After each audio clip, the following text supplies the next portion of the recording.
Hablando con Ana Terricabras, abogada especialista en Derecho Mercantil y Societario, con más de 15 años de experiencia asesorando empresas, emprendedores e inversores en operaciones de M&A y de financiación. Y Ana pues, ha apoyado a Token City dándonos asesoramiento jurídico en una serie de operaciones de financiación, incluyendo pues Vianelum, Vissel France, Otesa, Tokenix Global, Hispania Defense Solutions.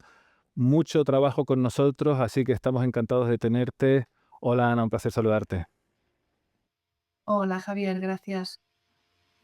Me gustaría que empezáramos hablando de lo que es el capítulo de hoy, que va sobre las SPVs, y me gustaría que nos explicaras un poquito para que todo el mundo nos entienda cuál es el concepto de SPV. SPV es el acrónimo de Special Purpose Vehicle en inglés, que utilizamos mucho para decir un vehículo de propósito especial, ¿no?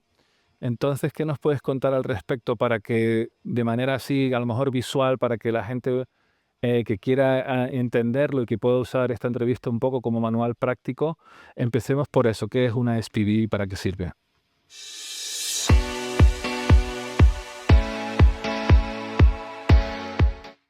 Bien, una SPV o entidad instrumental, como se describe o se define en el reglamento 1503 del 2020 de plataformas de financiación participativa, es una entidad específica creada con un único propósito. Es decir, es cuando un promotor quiere financiar un proyecto y no lo hace directamente desde su sociedad, sino que se crea una sociedad separada con ese único propósito relacionado con un activo. Ese activo debe ser ilíquido e indivisible. Y vamos a poner un ejemplo quizá porque todas estas palabras son un poco complicadas para las personas que no están muy metidas en el sector. Por ejemplo, imaginemos que hay una empresa que quiere adquirir un inmueble o que quiere, por ejemplo, pues, dotar de energía fotovoltaica su empresa, o que quiere, a nivel más industrial, pues, adquirir una línea robotizada para fabricar sus productos. Entonces, para todo ello necesita financiación. Hemos dicho que, bueno, la financiación a través de plataformas de financiación participativa es una alternativa a la financiación bancaria, hasta 5 millones de euros, con lo cual, lo que se puede hacer es constituir, perdón, una entidad instrumental que va a ser la cual va a canalizar toda esta financiación. Y este es un poco el propósito de la SPV, que permite separar el riesgo de la financiación y tener, digamos, ese activo linkado a esa sociedad. Vale. Claro, cuando dices proteger del riesgo, significa que si el proyecto, digamos, fracasa o hay algún problema, no es necesariamente la empresa madre la que responde con su patrimonio, es la SPV vinculada a esa empresa madre, ¿no? Correcto, correcto. Además, hay un aspecto interesante a tener en cuenta y es que normalmente estos proyectos, la cantidad de inversores que acceden a ellos son bastantes, con lo cual, tanto si vas por vía de crédito como si vas por vía de participación en el capital, los fundadores, los propietarios de las empresas promotoras, pues no tienen los inversores metidos en la misma sociedad, sino que los tienen en esta sociedad de vehículo especial que hace que sea un poco más transparente y un poco más la rentabilidad también del proyecto esté más acotada en esa sociedad. Claro, mucho más manejable, ¿no? Desde el punto de vista, digamos, contable, por así decir.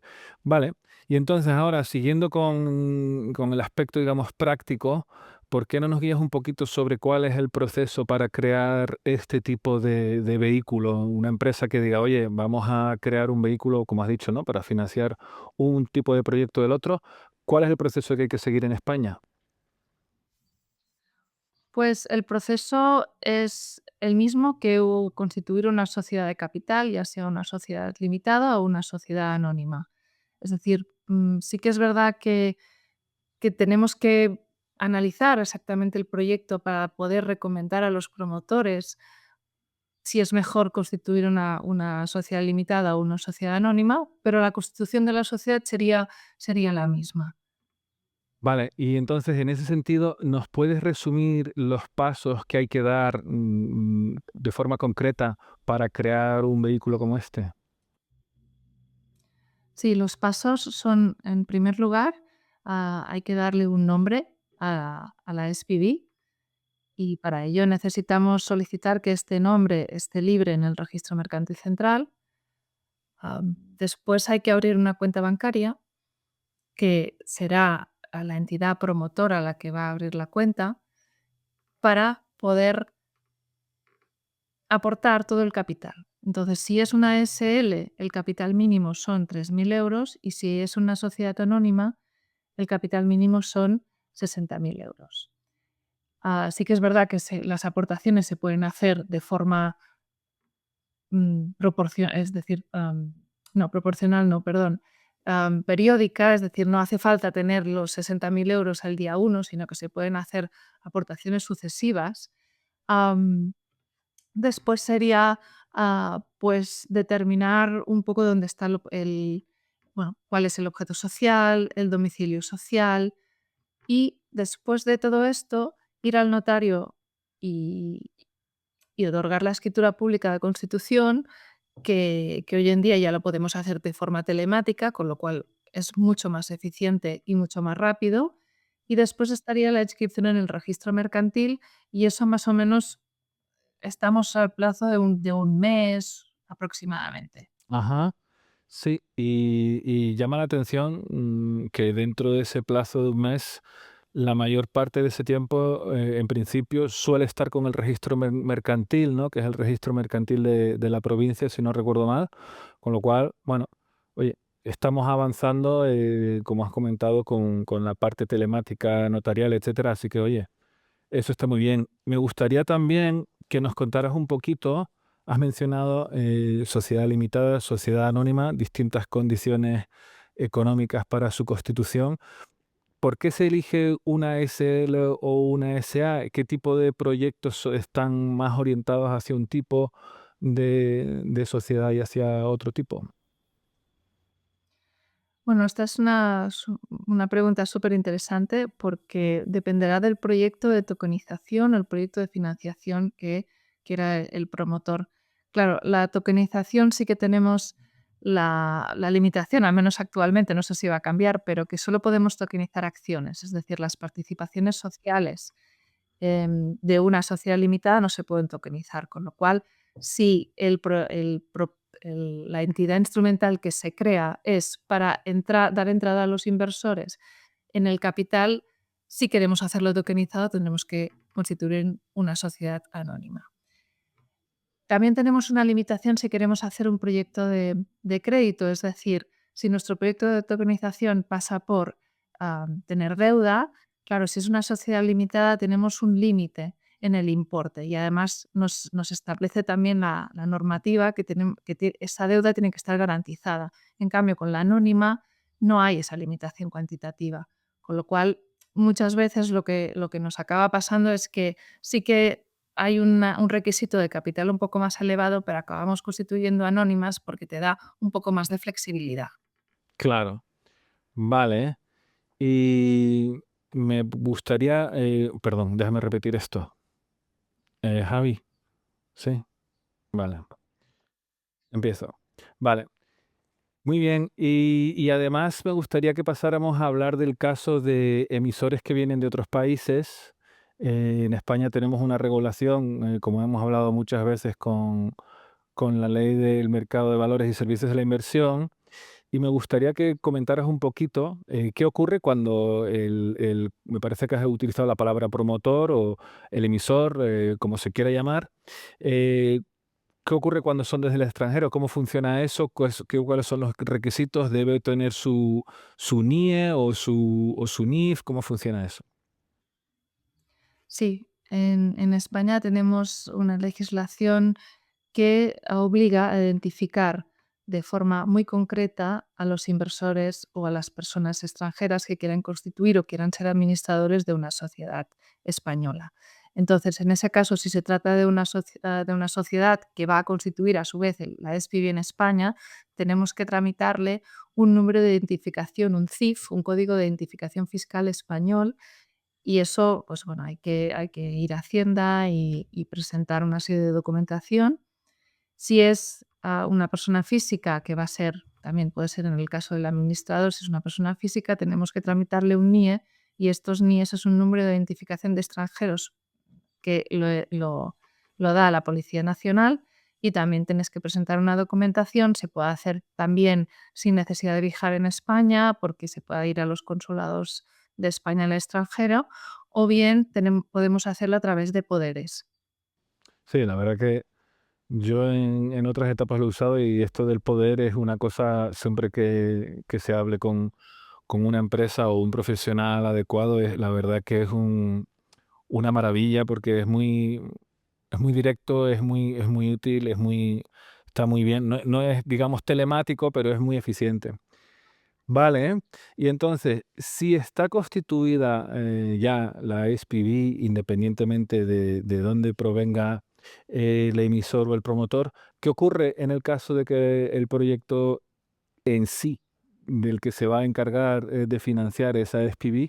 ¿Qué ocurre si la SPV está en España, pero digamos el proyecto como tal se encuentra en el extranjero? Porque, bueno, tenemos mucha, vamos, digamos, desde Latinoamérica viene mucha gente preguntando por este tipo de marco. Sí, correcto, nos encontramos muchas veces con este caso. Bien, hay que establecer entre la SPV y donde esté el proyecto, que muchas veces es a través de un fideicomiso o un trust, que esta figura no está en España recogida, pero sí que en otras normativas o en otros países normalmente son de common law, de derecho anglosajón, am, que también está aplicable en Latinoamérica, por herencia bueno, anterior. Pues lo que se hace es un contrato, es decir, regulamos que la SPV, como titular de lo que es el activo, si el activo está en otro lugar, pues tenemos que regular quién va a gestionar este activo para que luego, pues, los rendimientos vayan a la SPV. Eso lo hacemos mediante contrato. Vale, entendido. Y una pregunta que también sé que se nos formula mucho es si la tokenización de este tipo de vehículos cambia de alguna manera la fiscalidad, ¿no? Entonces, ¿cuál es la respuesta ahí? Claro, aquí la respuesta sobre la fiscalidad es también depende. Es que en derecho y es un poco depende del caso y depende de cuál es la nacionalidad de las personas. Es decir, tenemos que ver que, claro, aquí tenemos una fiscalidad en España, y también tenemos la fiscalidad del inversor desde su país de origen. Entonces, lo que hacen los fiscalistas normalmente es analizar si hay un convenio para prevenir la doble imposición, es decir, que los rendimientos no paguen impuestos dos veces, y eso hay que mirar país por país cuál es el convenio aplicable con España, con este país. Normalmente España tiene convenios en todos los países del mundo, pero hay excepciones, hay en algún caso en que no lo tenemos. Y desde el punto de vista, si el negocio está fuera y está gestionado por un trust, entonces sí que hay que hacer un análisis específico para, para ver que realmente el retorno de esos rendimientos no estén doblemente fiscalizados o doblemente no tributen por 2 veces. Pero ya te digo, esto depende de cada caso. Claro, entendido. Vale, y mira, bueno, su propio nombre lo indica un poco, ¿no? Esto de un vehículo de propósito especial o particular, ¿no? Sin embargo, sí que es verdad que hay mucha gente que dice, oye, ¿y yo puedo crear un SPV y, digamos, empezar a usarlo para buscar cosas que yo crea que son interesantes a inversores y que los inversores puedan meter dinero? Eso es una cosa que se nos dice mucho porque se nos pregunta mucho porque en principio sobre el papel es muy atractivo, pero bueno, luego está la realidad, ¿no? Entonces, ¿por qué no nos cuentas un poco de qué va esa realidad exactamente? Sí. Sí, hay que tener en cuenta que una SPV es solo para un propósito concreto. Es decir, el reglamento europeo solo lo prevé para un propósito concreto. Es decir, no puedo constituir una SPV y a partir de ahí empezar a meter todos mis proyectos de financiación. ¿De acuerdo? Es un punto uno. Segundo punto, hay que tener en cuenta que el proyecto tiene que ser concreto. Es decir, yo necesito financiación para un proyecto determinado y lo voy a dedicar a ese objetivo. No puedo empezar a recopilar o recibir, inversiones para dedicarlas a lo que yo quiera, porque esto ya entraríamos en otro tipo de sociedades, que son las sociedades de servicio de inversión. Estas sociedades tienen una regulación particular, tienen que estar, autorizadas por el regulador español, que es la Comisión Nacional de Mercado de Valores, con lo cual hay que tener en cuenta que estas sociedades, estos SPVs, no sirven para cualquier cosa ni para, destinar la financiación a lo que uno quiera. Claro, no son una puerta trasera para montarte tu propio fondo, como quien dice, de inversión con tus inversores y tal, sí. Exacto. Correcto. Vale. Y para terminar, me gustaría, si tuvieras que dar un único consejo jurídico, a alguien que esté pensando en lanzar una SPV tokenizada, ¿cuál sería tu consejo más visible, más certero que darías? Bien, mi consejo es que se dedique un poco de tiempo al diseño jurídico de la estructura de la operación. Es decir, aunque he dicho que el plazo de constitución de la SPV es un mes y es poco, en realidad es poco, y que 15 días o 18 días los tenemos en el registro mercantil, sí que para mí es fundamental y no solo para mí, sino para el éxito del proyecto de tokenización, que la estructura jurídica esté bien montada. Y ahí hay que perder un poco de tiempo, dedicarle un poco de tiempo. No es perderlo, sino que es dedicar un poco de tiempo a la estructura y que para que al final este proyecto sea solvente y para todos sea un buen proyecto. Porque muchas veces nos encontramos en que la gente quiere correr mucho, los emisores quieren correr y luego pues tenemos un poco más de dificultades y acabamos alargando mucho los proyectos si no hay una buena estructura de entrada. Entonces, bueno, yo animaría a todas las personas que tienen una empresa y necesidades de financiación que exploren un poco los proyectos de tokenización porque realmente es una herramienta muy atractiva con la normativa que tenemos actualmente en España. Bien. Pues muchísimas gracias, Ana, por estar hoy con nosotros. Muchísimas gracias por contárnoslo todo sobre la SPV desde el punto de vista mercantil. Esto ha sido todo por hoy, así que te lo agradecemos muchísimo y hasta la próxima.